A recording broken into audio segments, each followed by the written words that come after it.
So we're going to get right into it. We have some dynamic panelists. I'd already introduced them. If they can just wave. The first is Ron Bugsby, who is the president, CEO of the U.S. Black Chamber of Commerce.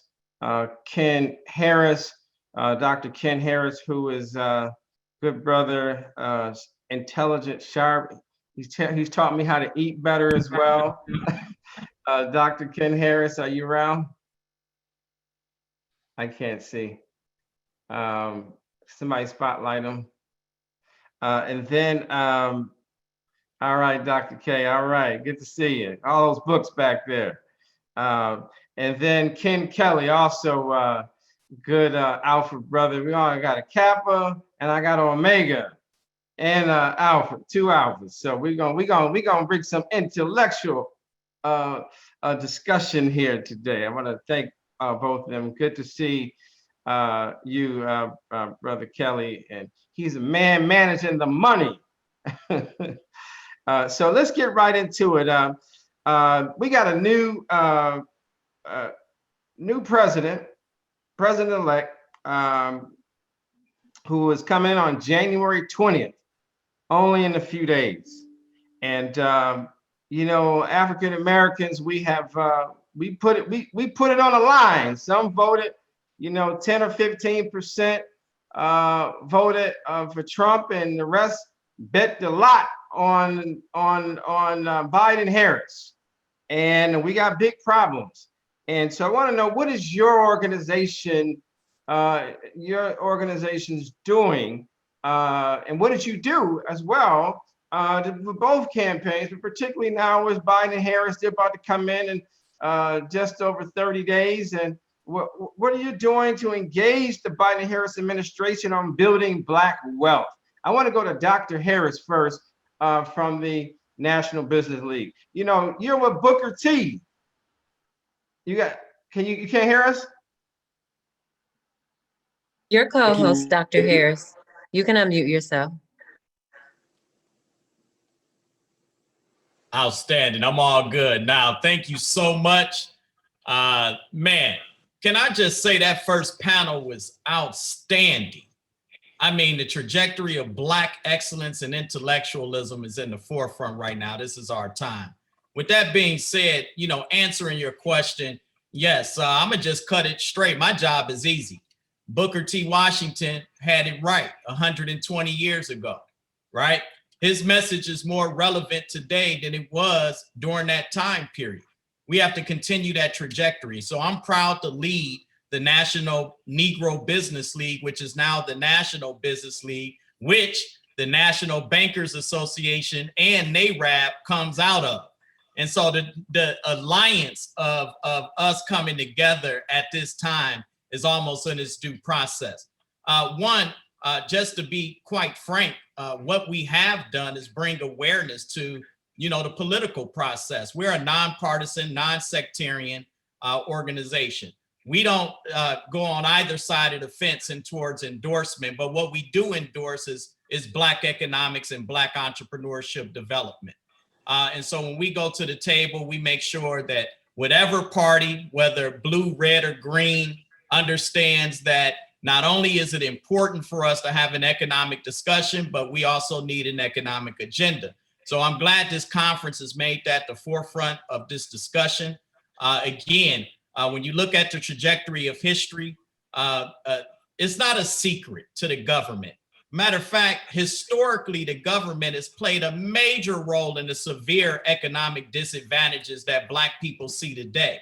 So we have to make those truths known. You know, not only were we given reparations post-emancipation, those reparations in the 40 acres and a mule was quickly taken away, Antoine. And as you know, not only was the land confiscated, but the mule was kicked in the butt.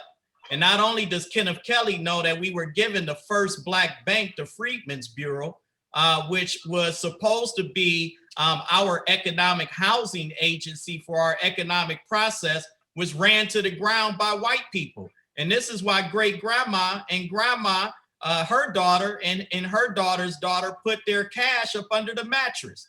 And so there's a huge trust issue between the banking industry and Black folks. And so all of the historic barriers that have existed still exist today, not just during the time of Black codes, when they put in government policy to exclude Black people from the public and private sector so that we could not gain economic prosperity. Not only did they follow up with Black codes with Jim Crow segregation, which excluded us completely from the economic mainstream of society. Not only did they do that, they actually created the KKK to make sure that all the Black districts throughout the country, Black Wall Street in Durham, Black Wall Street in Alabama, Black Wall Street in Chicago, Detroit, you go all across the country, Miami, Los Angeles, we were forming our own economic systems, and they burnt them to the ground, threw freeways right through them, et cetera, et cetera. So we can see the trajectory even up to Black power and civil rights. We can see the trajectory of the policies that have still excluded us, because we got affirmative half action, Antoine, where white women are the biggest benefactor of the blood, sweat, and tears and equity of Black people. And then we go into civil no economic rights, where we have gained not only progress educationally, politically, and socially, but it was purely taken out that 50 years later, post-civil rights, we find ourselves in the worst economic conditions prior to us getting into integration. And then we create these benign neglect policies that exist where we mention words like people of color and minorities, and Black folks get scooped to the bottom, and everyone from humpback whales to white women to white LGBTQ to white veterans, you name it, everybody else is coming up off of Black people's blood, sweat, and tears. So to set this record straight, what we've been making known to the administration is that the gig is up. If we want receipts, it's time for reconciliation and reparation. We got the data, we got the research, and I'm proud to be associated not only with the National Bankers Association and NAREB, but I got to take my hat off to Ron Busby, a fearless leader for the advocacy of Black business. We need all hands on deck, and this is our time. So Antoine, I hope I answered your question, but guess what? We come into Biden and Harris with the data, and as an economist myself, if you don't have the data and you can't measure it, it don't exist. Well, guess what? We got the data and it exists, and you're gonna have to answer for it. And I don't care if you're in the blue, green, red, or whatever party. Black folks is coming for what's owed and coming for what's due. Amen. Amen. I want to go over to Ron Busby, who is the president, CEO of the U.S. Black Chamber. I know you had, I remember you were so kind, invited some of us on to a session with President-elect Biden during in the month of June. What are you doing? I know many of us have met with some of their the Biden and Harris landing teams. A few years ago, you had the vision and foresight to bring Black Wealth 2020, and now we're here in 2020 with a Black woman about to be the president, and we're coming together with an agenda. So, Ron Busby, what's your thoughts? What are you telling the Biden-Harris people right now for Black business? Well, thank you so much. And I do appreciate Ken Harris's passion and his historical perspective. And that kind of brings us at least to 2016. During 2016, there were three organizations, the National Bankers Association, NAREB, the National Association of Real Estate Brokers, and the U.S. Black Chamber. We had a prep call before this a couple of days ago, and it was a question posed, what do we want to come out of this?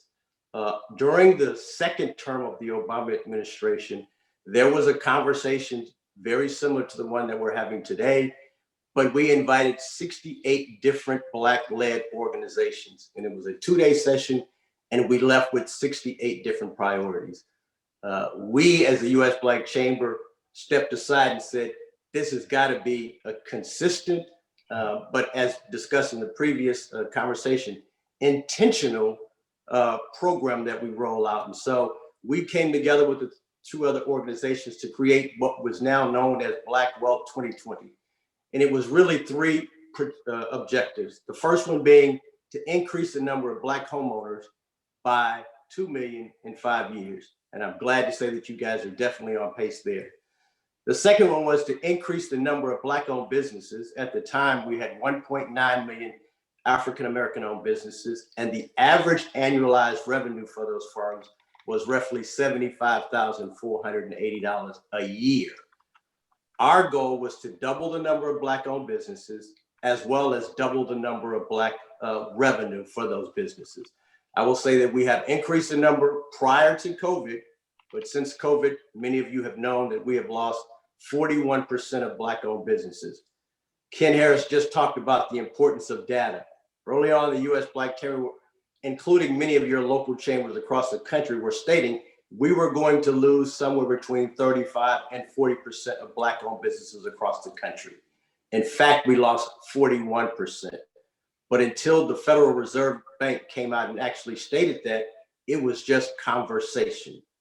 So the importance of information like this, the third goal was to really increase the number of African Americans that banked with Black-owned banks. And I've had great success there and truly appreciate the National Bankers Association's relationship. One of the things that the U.S. Black Chamber created was actually a credit card that can be used through a Black bank to buy Black products and services with an interest rate of 9.98%. The reason that's important is the average African American is paying roughly 20% for an interest rate on credit. And so you can now purchase Black by using a Black-owned credit card through a Black-owned bank so that we can ensure that those dollars are staying in our communities.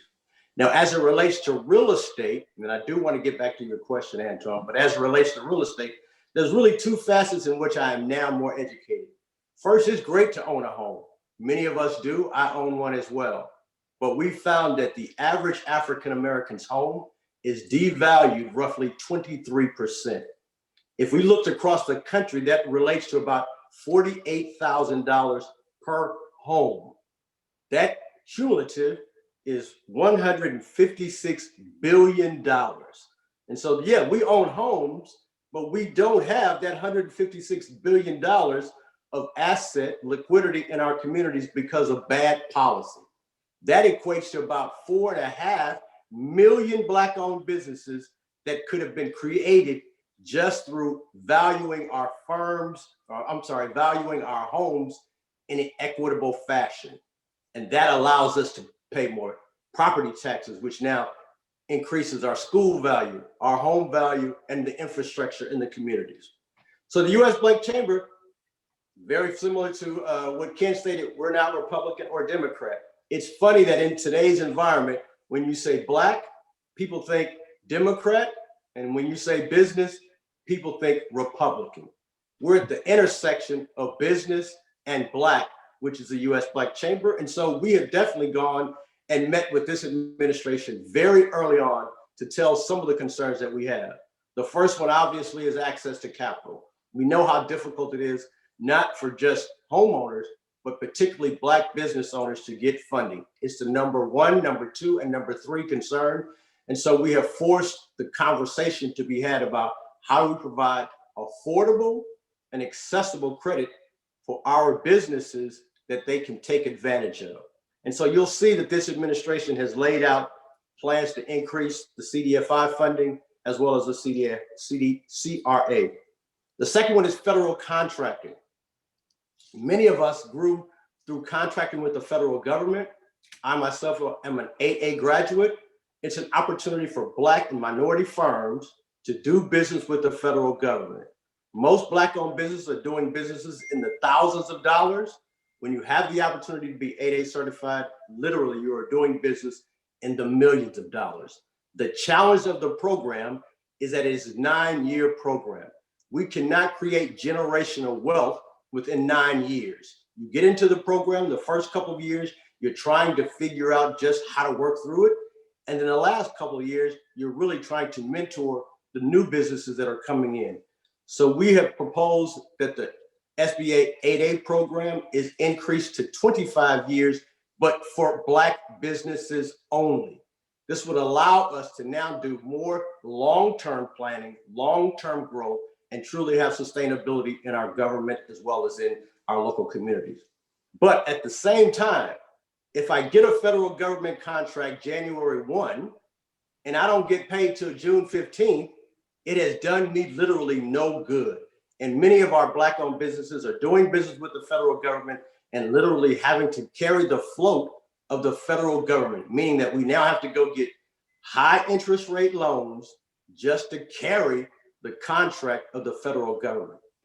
During the Obama administration in 2009, when we had the previous recession, he implemented a program called the Prompt Pay Program, which means I get a contract January 1st and start, I could invoice the federal government January 15th and get paid January 30th.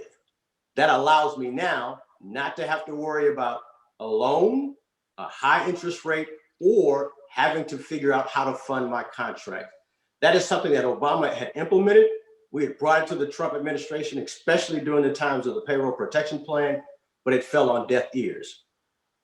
As it relates to programs such as the payroll protection plan and the EIDL loan program, I want to say this, guys, a couple of things. In the 700 plus pages of legislation and documentation, you will never read the words Black or African American. The program was already created.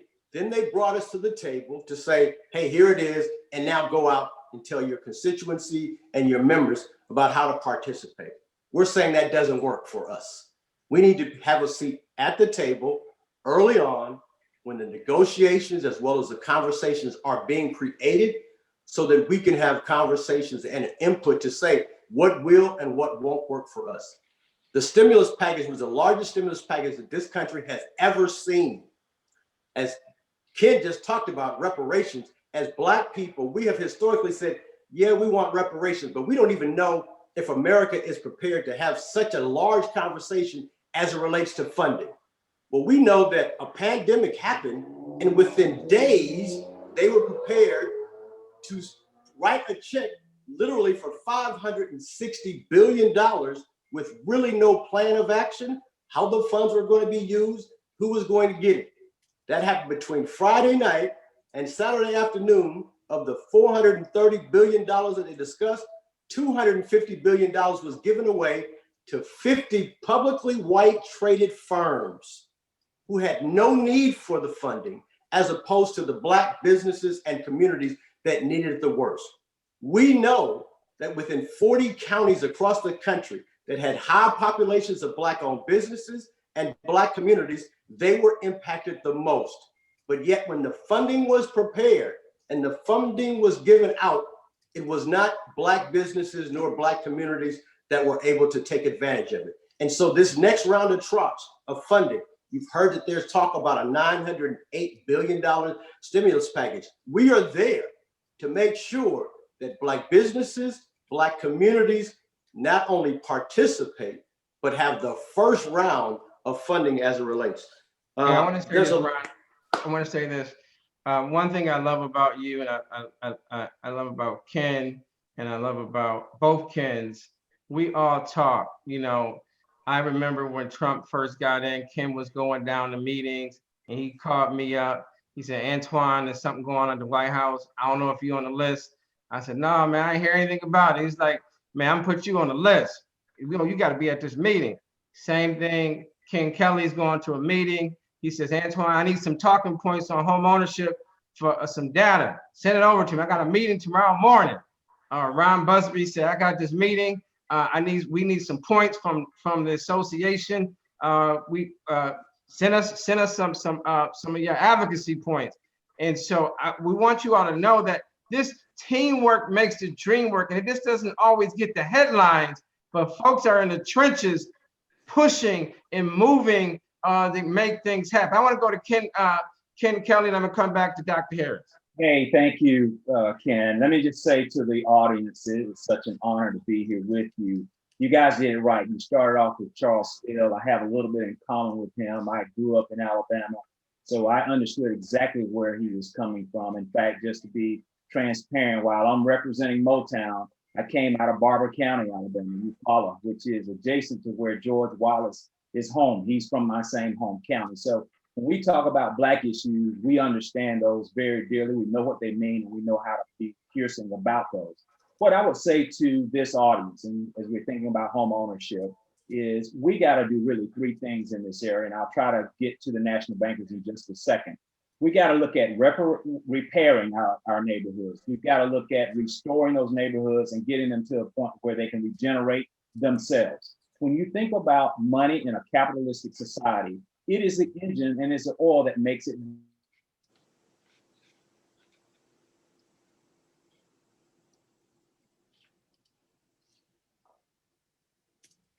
I think we lost Ken. While we're waiting for Ken to come back, Dr. Harris, did the Lift Every Voice plan for Black America by Biden? I know it's not a panacea. What do you like about it? What do we need to add to it? And Man, I look at it this way, Antoine. We got to get past press conferences and platitudes. And we got to get to, matter of fact, don't show me another photo op, another press conference, another press release, or another packet of data. Show me policy. Show me receipts. Show me that we're moving the needle. This day and age, in one of my economics classes, I raised the hands of students and I asked them a simple question. Did you all read the materials that came out in terms of economic progress and what the vision is for the future? We've always had the answer. 95% of them say, yeah, I've heard it, but y'all not doing anything. Y'all a bunch of talk.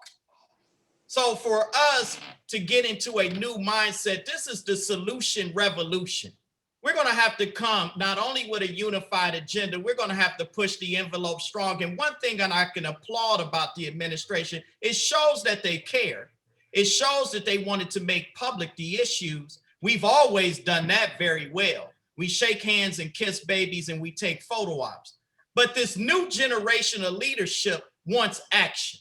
And so it's incumbent upon us as leaders, not only to push the envelope in a more strategic way, but we're going to have to mobilize Black businesses to put money up, to start supporting candidates. And Antoine, I know you're a heavy supporter of this in terms of political advocacy. We're going to have to start advocating, supporting the CBC with dollars. Every other ethnic group in society, Arab Americans, Chinese Americans, Asian Americans, Native Americans, Hispanic Americans, they're at the table right now and they writing a check. Black folks, what we do is we expect a handout based on us participating in the voting process. The game don't work like that. We got to change our strategy together. Not only are we coming together in terms of dialogue, but when we sit at the table, we got to say, thank you for the research. There's 20 other research papers that are out there as well. We know the answers, but how do we turn this research and this document into executing policy? And then we have to hold the politicians accountable. It's time for them to sign on, not only to the document, but they need to make the document real. And also the Congressional Black Caucus, our Black representatives. They should be in the forefront of the economic agenda, right? So at the end of the day, we elect people to serve us in a capacity to where advocacy organizations like the National Business League, like the U.S. Black Chambers, like NAREB, like the National Bankers Association, and tons of other groups can mobilize on the outside to put pressure on our politicians to do the work. So yes, I applaud the actual identifying that Black people are severely impacted in terms of economic progress in this country, that we've been demoralized in terms of the healthcare pandemic on Black folks. Not only has, when white folks catch a cold, Black folks catch the flu, well, Black business caught COVID-19, total shutdown, right? So when 40% of Black businesses in America are predicted to either have closed their doors permanently because they missed the first stimulus, which was $2 million that went to the wealthy and the well-connected. Then they had a second stimulus package that came out where they earmarked $60 billion to go to not only CDFIs, MDIs, black banks, minority depositor institutions, and they still trying to spend the money. So at the end of the day, the gig is up. So we need to not only hold our black politicians accountable. I'm not shaking hands with another black politician if they ain't showing receipts, period. And we got to come and we got to be explicit with that, because we depend on our black leadership to push this political agenda forward. That's what we elect them for. And Antoine, I'm sorry. I told you, I sent a quick note. I do have to meet with Governor Whitmer. I am committed to this organization. NAREB is setting the bar. This conference is off the chain. I haven't seen this much activity and activation in terms of where we need to go in land and home ownership, critical to the economic process of this community. So thank you for your leadership. Much love to you, Ron Busby. Keep pushing the envelope. And Ken Kelly, you my man. Dr. King, what we're going to talk about before you leave is that we all agreed the other day, by February 1st, Ron Bugsby, we got to have a press conference with all of us, all of our board chairs, etc.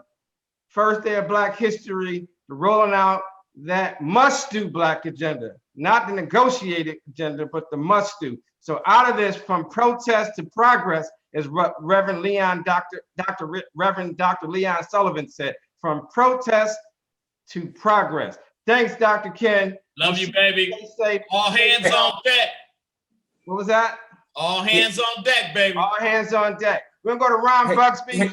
Ron, I know you were Ken, you back on before I go to man, I had to switch devices. I don't know if George Wallace's ghost tried to jump in when I was talking or not, but I'm glad to be here with you all. I'll try to keep it simple. I know we're getting close to the top of the hour, but what you do every day as an audience in creating opportunities for African-American home ownership is one component of it.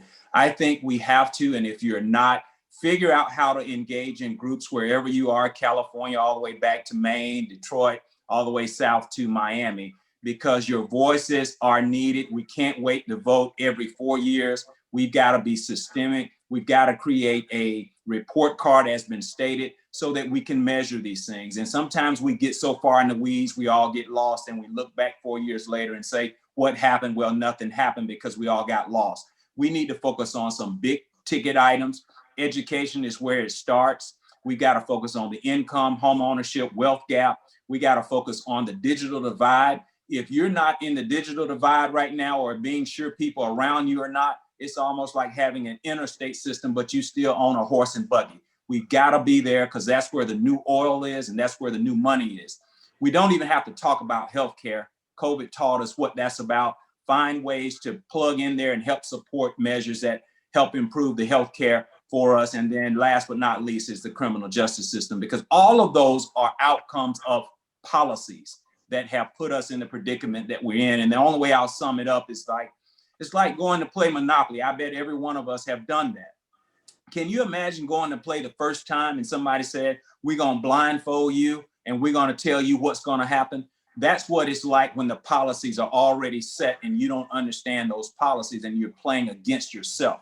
So we've got to figure out ways to lean in on these policies and make them make a difference for us. And I'll conclude there. But thank you all for the time. Thanks for the invite. And most importantly, figure out a way to support an African-American bank. It is needed. I have people who don't look like me who say that, Kenneth, we love to support your bank, but do Black people support your bank? And I don't even want to get into why and how I answer that question, because as most things in life, it's complicated, right? Well, let's uncomplicate that and figure out ways to support the banks that are supporting our communities and care about the people we care about. So thank you. I want to go over to Ron. Ron, I know that you were, many of us were giving comments to both of the campaigns around issues of importance to Black business. I know you got a chance to look at the Lift Every Voice plan for Black America. What are some of the thoughts? People are saying, what do we need to be demanding? What are we fighting for now? We voted. One candidate won, one candidate lost. Lift Every Voice for Black America. What's in there that you like?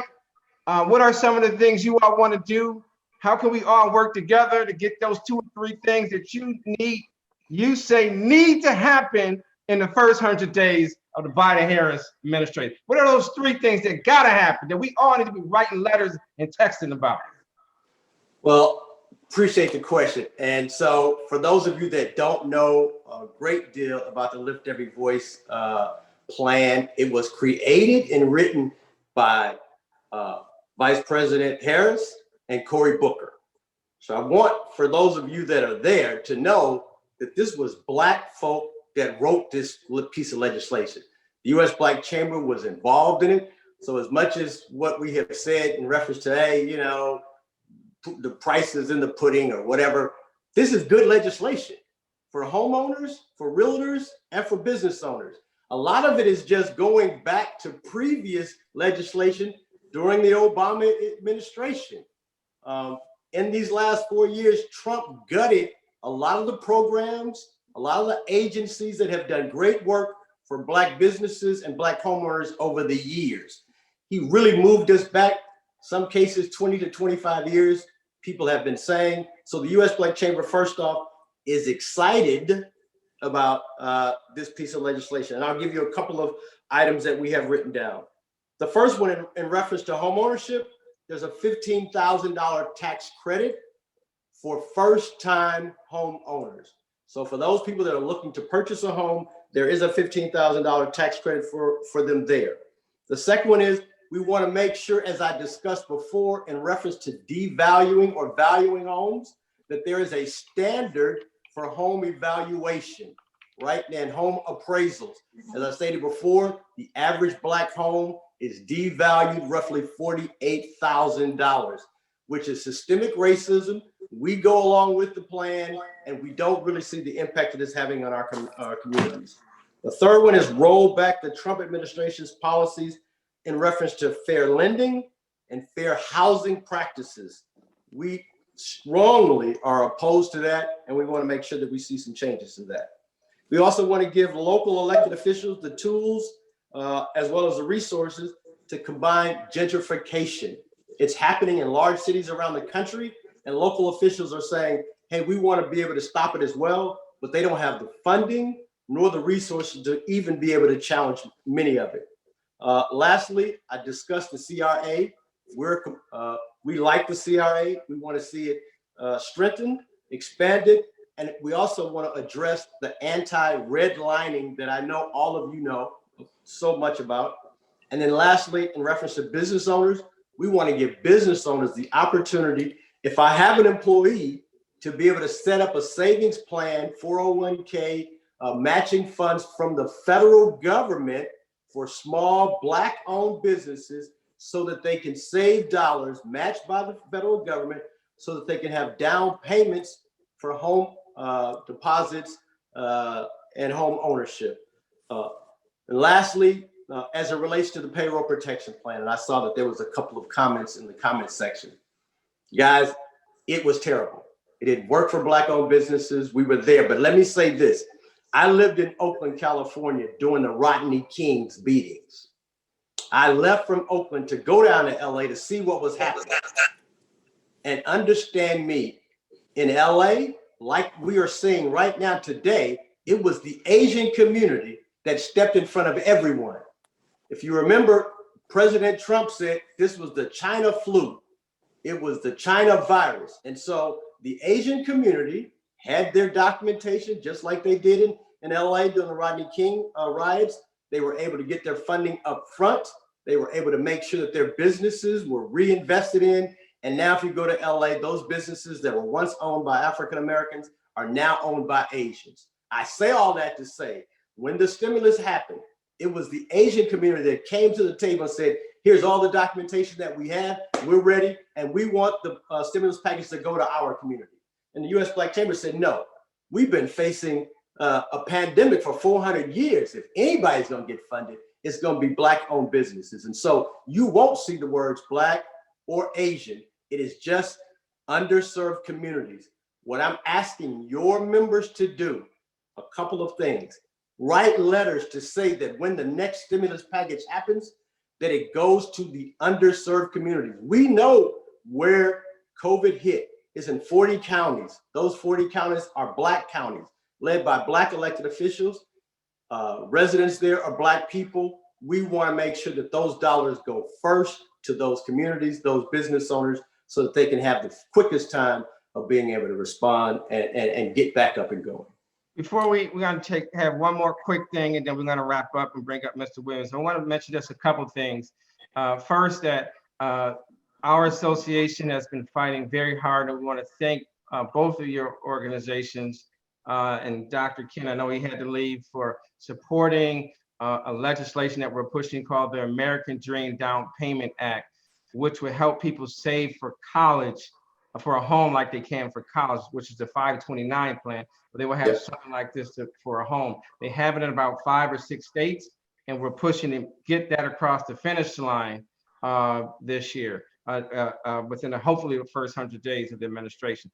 The second is the creation of an African-American home ownership program, a restorative policy that would be targeted for African-Americans. Some of you may not know, and I'm sure when Mr. Williams gives his closing remarks, we are pushing hard. Even a lot of white organizations and business leaders are saying they are right. We've taken care of the veterans, we've taken care of the Native Americans, we've taken care of the Alaskans, Hawaiians, but we have not done right by the Black people, right? And some of you are too scared to say reparations. Well, if you're scared to say reparations, at least say restoration, restore. That's the polite way. When you go to jail, you come home, they say, we're going to restorative justice. We're going to make you whole again. Well, they need to make us whole.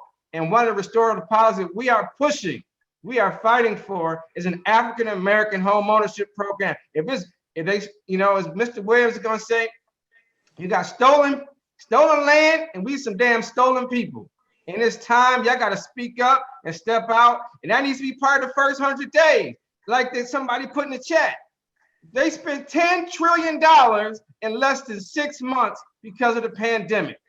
Could you imagine if Black people had $2 trillion to do development? Lord have mercy. We put some people to work.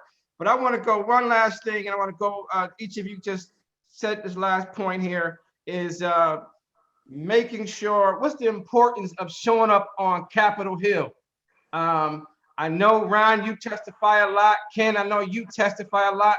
Why is it important, and how often do people at the local level and the state level and federal level need to go to City Hall, need to go to the state capitol, need to go to the halls of Congress? Why is it important, and is one time a year enough? We go to Ken and I come to Ron. Yeah, the answer to that is no. You heard Dr. Steele talk about the demand. And so the best way I can say it, wherever your space is that you play in that space. And so if it's local, do that. Be seen, be heard. Let your demands be known. I would just advocate for you to be your own advocate and the advocate for your community, wherever that may be. And you know, there are ways you can do that. You do it. Don't try to be Malcolm X if you're Martin King, and don't try to be Martin King if you're Malcolm X. So everybody has opportunity to play in their space and play within themselves. And so that's what I would suggest to you. But do that and make it a part of your lifestyle, not just once in a while. And so I would say, you know, just trying to do this every 4 years is not going to get you the results. We need to have a measuring card and just, again, do this as part of your lifestyle. Ron Bugsby. As I just stated, being visible, I had a chairman out of California. He said 50% of winning was showing up. And for those of you that know Aubrey Stone, who passed a few years ago, he was the founder of the U.S. Black Chamber, and he was an advocate's man. For those of you that are here on the East Coast, it was Terry Mitchell. And he used to say, our voices are not being heard in Washington, D.C. If you go online, if you're a Black-owned realtor, you can onboard your business at byBlack.us. The reason that's important is we go to corporate America as well as government officials and say, do more business with Black people. And they say, Ron, we'd love to if we could find them, and they had the size and the scale. This is our opportunity to make sure that our voices, our businesses, and our communities are represented. Lastly, you can go and see our political agenda at our Black print at US Black Chamber. We have all of our policy priorities and we update it each year. So as it relates to home ownership, there's a whole index on what Black people are asking for, what we're asking homeowners to do, both from a national perspective, from a state perspective, and local citizens as well. So make sure that you're doing those things, but our voices need to be heard. You need to be showing up both at City Council. We are doing a very good job nationally here in Washington, D.C., but our voices can only be really implemented when we have the masses of people saying and creating the same type of commitment and attention. And so if you look at our Black print, you'll see all the things that we are advocating on behalf. And I'm sure we'd love to participate and partner with you guys as well. Yeah. Excuse me, Mr. Thompson and Mr. Busby. Mr. Busby, if you would put those links in the chat in addition to the link for the credit card, a lot of buzz is around that credit card. We'd appreciate it. Thank you. Thank you. So just one thing before we wrap up, I want to first thank Ron. You fight so hard. Fighting for Black folks is never easy. A lot of people don't know that, right? Because we in DC, people don't know in all these industries, there are few Black people that are on, these offices are open 52 weeks a year. There's very few Blacks on Capitol Hill going into these meetings on a regular basis, right? And then often we're usually one of two in every industry, whether it's Ken's usually him and Ken and Kim are usually one of two in all the lender meetings, and you're one of only two or three in the business meetings. Mr. Williams and I are usually one, and Ms. Calloway are usually only one of two or three in the real estate meetings. So it's a lot of work, and most people don't understand that. I want to just say this last thing to everybody. Regardless if you're in the association or not, go to all the organizations' websites. We all have policy agendas. We're going to follow up. We're going to work together, and let's all commit. Ron, so are you cool for February 1st to put out a collective 5-point agenda? Let's make it happen, man. All right. What about Ken? You on board with that? I'm sorry, I'm on two devices here, but we're on.